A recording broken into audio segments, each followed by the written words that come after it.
श्री बजरंगबली की जय। आज 4 जुलाई 2020 को हम हमारे पैतृक गांव मड़ावदा आए हैं। यहाँ के बजरंगबली प्रसिद्ध और प्रभावकारी हैं।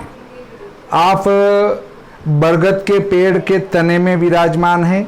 बरगद का पेड़ का तना जड़ें काट कर ये छोटा सा मंदिर बनाया गया है। इसके ऊपर मंदिर के ऊपर बरगद का पेड़ पर्याप्त रूप से छाया हुआ है।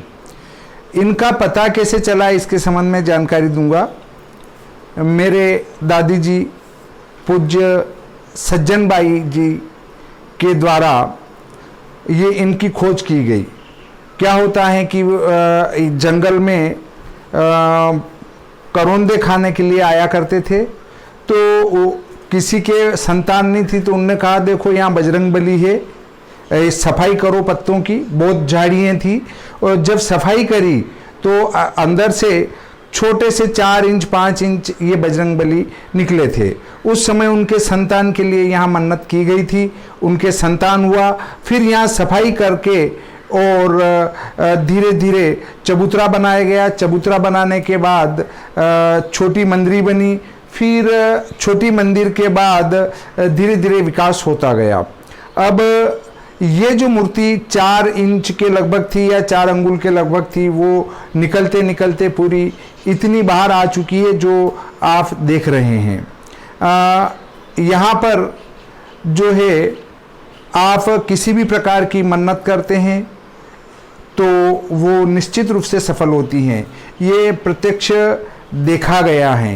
और बरगद के पेड़ के तने में बजरंगबली हों तो वे विशेष प्रभावकारी होते हैं। आज ये बजरंगबली के दर्शन कराए और साथ ही कई व्यक्तियों के मैसेज आए थे कि भाई आप कुंड का प्रत्यक्ष उदाहरण बताएं कि कुंड कैसा होता है। तो कुंड के संबंध में भी मैं आपको जानकारी देता हूं कि ये कुंड जो है कैसे बनता है। आप देखेंगे कि 24 अंगुल लंबा, 24 अंगुल चौड़ा, अर्थात ये अंगुल नापेंगे, ये 24 अंगुल होना चाहिए। अब आप कहेंगे 24 अंगुल किसके हों, तो या तो यजमान के हों या आचार्य के हों, परंतु 24 अंगुल ऐसे हो, 24 अंगुल ऐसे हो।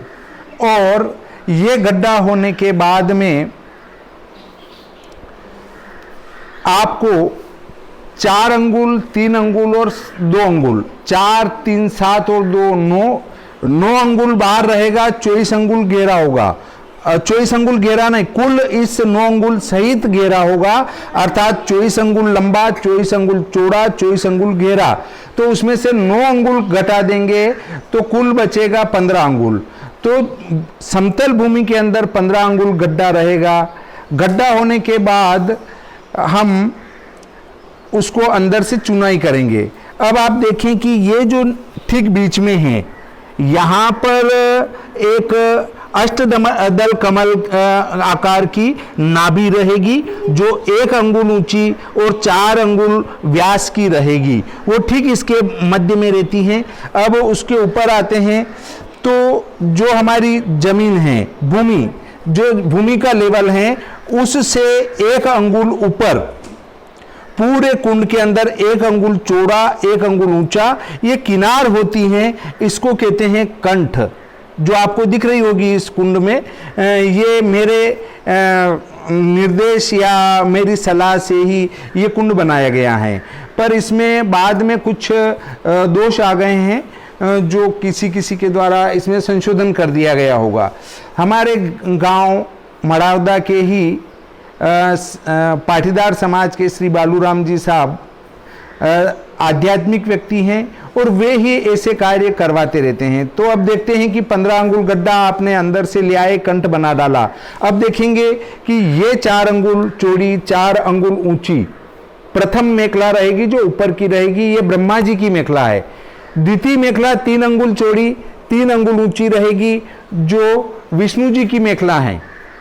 ये सफ़ेद रहती हैं, ये लाल रहती हैं, और तृतीय जो मेखला है नीचे की वो 2 अंगुल चौड़ी 2 अंगुल ऊंची रहेगी। ये काले कलर की रहेगी। ये 2 अंगुल 2 अंगुल 2 और 3 5 और 4 ये 9 अंगुल का फासला रहता है। 4 ये 3 ये 7 और 2 ये 9, ऐसे चौड़ाई में भी 9 और ऐसे ऊंचाई में भी 9 अंगुल रहती हैं। अब देखते हैं कि कुंड के नाभि हो गई, कंठ हो गया।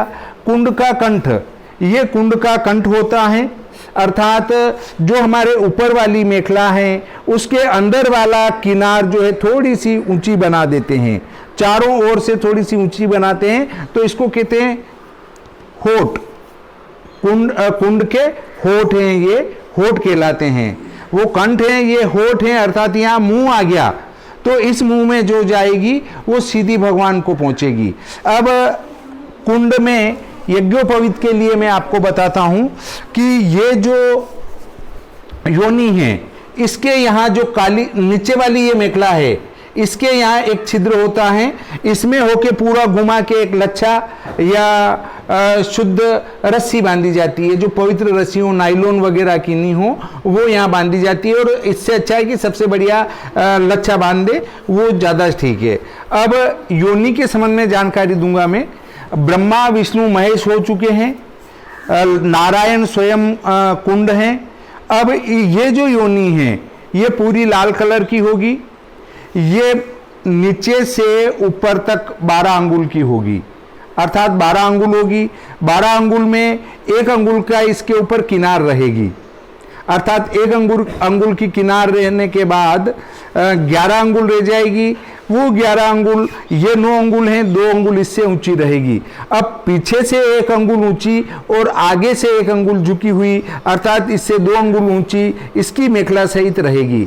अब ये जो इसका मुंह है ये बिगड़ चुका है, बाकी यहाँ से पूरी ऐसी आएगी जो तिरछी हो जाएगी। यहाँ ये कुंड के अंदर वैसे 2 अंगुल निकली हुई है, गलत हो गई है ये, इसमें 1 अंगुल ही कुंड के अंदर निकलेगी और बाकी इसकी लेवल से जब आएगी तो 9 अंगुल तो ये होगी और 9 के बाद 1 अंगुल अंदर रहेगी, 10 और 2 अंगुल ये पीछे निकली हुई रहेगी।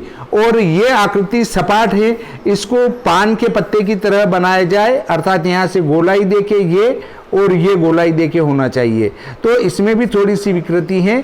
अब ये सीधी तिरछी होगी और इसके यहाँ पर इस ऊपर वाली मेखला में एक छिद्र होगा, जो ये कंठ है अंदर, इस कंठ के ऊपर वो छिद्र निकला हुआ होगा, अर्थात यहां से छिद्र करेंगे वो कंठ के यहां निकलेगा और इसके ऊपर एक गोला, एक छोटा गोला, 2 अंगुल आकृति का यहां रखेंगे, एक गोला यहां रखेंगे, फिर इसके ऊपर लाल कपड़ा पहनाएंगे।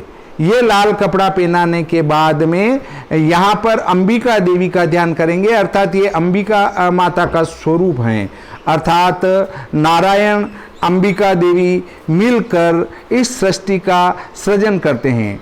कुछ कहते हैं कि घी व्यर्थ में जलाया जाता है, परंतु घी व्यर्थ नहीं जलाया जाता है। यज्ञात पर्जन्य, अर्थात यज्ञ करने से वृष्टि होती है और वृष्टि से फसलों की उत्पत्ति होती हैं और फसलों से प्रजा का पालन होता है। इसलिए कह सकते हैं कि यज्ञ अप्रत्यक्ष रूप से या भले प्रत्यक्ष रूप से सृष्टि का, प्रजा का पालन करता है। इसलिए यज्ञ हमेशा करना चाहिए, छोटा करें बड़ा करें, पर यज्ञ नियमित रूप से करना चाहिए।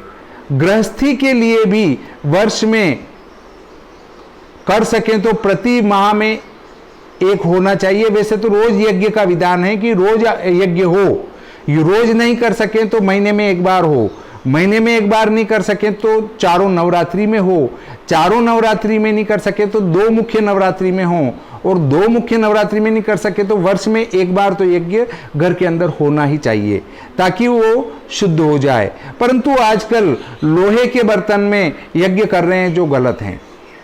मैंने पूर्व के वीडियो में बताया है कि यदि आहुति संख्या अधिक हो तो कुंड में ही हवन करना चाहिए, परंतु आज के समय में कुंड बनना संभव नहीं है। तो ऐसी स्थिति में आप कुंड की आकृति का लोहे का वो लाकर कुंड और उसमें हवन न करें, एक स्थंडिल बनाएं। स्थंडिल का अर्थ है, ये देखिए आप, ये ईंटें लगाई, अब ये आपका स्थंडिल तैयार। ऐसा जितनी आवश्यकता हो वैसा एक स्थंडिल बनाएं और उसके ऊपर आप हवन करें। तो ये अगर आप लोहे के बर्तन में कर रहे हैं, लोहे के कुंड में कर रहे हैं, उसकी बजाय इस पर यज्ञ करना अधिक श्रेयस्कर है। अब देखिए, ये योनि हमारे कुंड के दक्षिण दिशा में है। दक्षिण में इसलिए है कि यहाँ सामने बजरंगबली पश्चिम दिशा में विराजमान है, तो योनि यहाँ नहीं हो सकती, क्योंकि भगवान को योनि की पीठ नहीं दी जा सकती है, और योनि यहाँ भी नहीं बन सकती भगवान के सम्मुख, क्योंकि योनि का विधान या तो दक्षिण में है या फिर पश्चिम में है। अब चूंकि पश्चिम में नहीं बन सकती तो दक्षिण में योनि बनेगी, तो प्रधान जो यज्ञ के यजमान हैं वो यहाँ बैठेंगे। अब प्रश्न ये खड़ा होता है कि आप फिर यहाँ ब्रह्मा जी का स्थान भी बनाएंगे, तो ब्रह्मा जी का स्थान नहीं बदलेगा, उसको थोड़ा सा यहाँ डिगा सकते हैं, हल्का सा, पर वो दक्षिण में ही रहेगा ब्रह्मा जी का स्थान। ब्रह्मा जी के लिए भी एक स्थान बनेगा, वो यजमान के बदलने से ये स्थान नहीं बदलेगा, योनि के बदलने से वो स्थान नहीं बदलेगा। इस प्रकार मैंने यज्ञ से संबंधित संपूर्ण जानकारी दी। अब इसकी पूजन की प्रक्रिया कहते हैं कि अंदर नाभि कमल का पूजन करें, कंठ का पूजन करें, होठ का पूजन करें, फिर ब्रह्मा जी का पूजन करें, विष्णु जी का पूजन करें, और यहाँ पर रुद्र देवता का पूजन करें अर्थात भोलेनाथ का पूजन करें, और यहाँ अंबिका देवी का पूजन करें। इस प्रकार यज्ञ नारायण पूर्ण तरह से पुष्ट होते हैं, अर्थात सभी अंगों सहित विराजमान होते हैं। अब इसके अंदर अग्नि प्रवेश करें तो उनके भी 15 संस्कार करें। 15 संस्कार करने के बाद आप यज्ञ करेंगे तो निश्चित ही आपका यज्ञ फलदायक रहेगा। परंतु ये ध्यान रखें कि यहाँ जो ये कुंड में तीर चल रही है, ऐसा कटा फटा न हो। कुंड बिल्कुल मुलायम और व्यवस्थित होना चाहिए, रंग से रंगा गया होना चाहिए। इस प्रकार आज मैंने आपको यज्ञ कुंड से संबंधित जानकारी दी। इस प्रकार ये आज का प्रकरण संपूर्ण होता है। बोलिए श्री यज्ञ नारायण भगवान की जय।